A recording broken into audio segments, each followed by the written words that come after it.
mga pundok nga nibuto lang maong gitawag og panahon na nga nagpaila nga sila tinukod ni Kristo ay bugos na bakakon, bakak, but-but.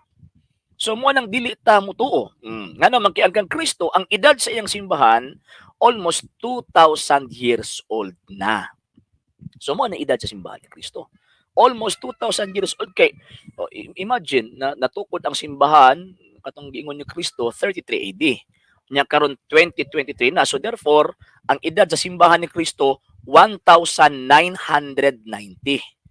Nya na ay magpailang sila daw kuno ang simbahan ni Kristo unya ang edad sa ilang simbahan 500 years old pa, 400, 300, 200, 100 na pag 50 years old pa, bugos na, fake na. Fake na. Bisan pag magbitbit na sila, pasanon nila ng usa ka sakong Biblia. Bisan pag kapila nila kutluon, kamilyon nila kutluon ng balaang kasulatan, magpabilin gihapon silang sayop. Kay ang pagkutlo nila sa balaang kasulatan, ang pag-quote nila sa mga kapitulo, bersikulo sa balaang kasulatan, dili na makapahimo nga mamahimo silang gusto. Nga naman kay nagpabilin ang kamatuuran nga kanang maong gitawag og mga punduka gipangtukod lang og tawo. So unsa man nga to ang tawag ining mga ilhanan, mga higalag maigsuon ha, nga kana gitukod na og tawo ng gitawag og punduka. Una natong ilhanan ang pundok nga kanang makit-a sa palibot, yon ang edad di gyud na moabot og 600, 700 or bisa pa di na moabot og 1,500 years old. Di na moabot. Number 2, narehistro sa gobyerno. Narehistro sa gobyerno nga naman kay magparehistro magud ka, magtumagog ka sa tawag anang opisina sa gobyerno, pagparehistro nimo og korporasyon, klaro man nga pangitaan ka kinsa ang mga incorporators.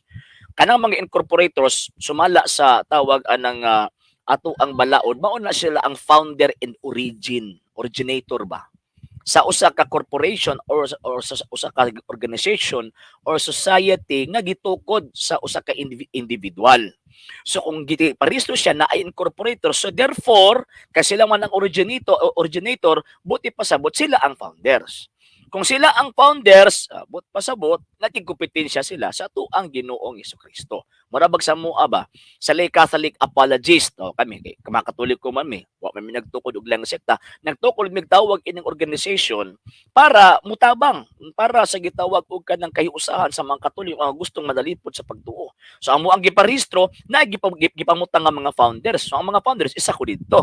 Nga naman kay kanang organisasyon nga gitukod, mao man ni ang iyang objective is to serve the church and defend the Catholic faith. Mao man ang amo ang objective sa pagparehistro.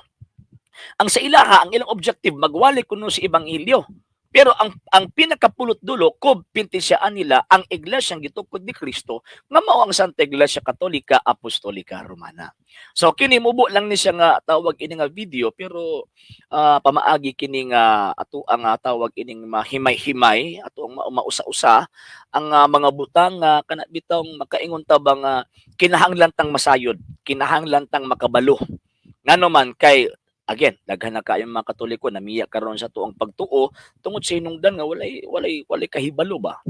Nya wala bitoy kana bitaw nga tama bitaw nga pagtuon mahitungod sa balaang kasulatan, mahitungod sa tudlo sa Iglesia Katolika. Nya pagkahuman labi na naay panahon nga naay problema nya pagkahuman grabeng problema mo ni ampay sa mga di Katoliko. Mo na ilang ampay, mo na ilang tawag anang adtuon, ilaha na i-convince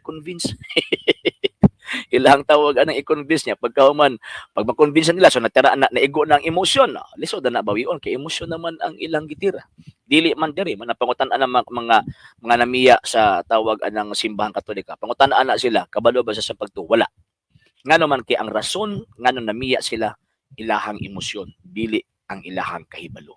O nya didto sa langit ang paninglon ta sa Dios dili sa tuang gitawag og emosyon kung dili sa tuang kahibalo.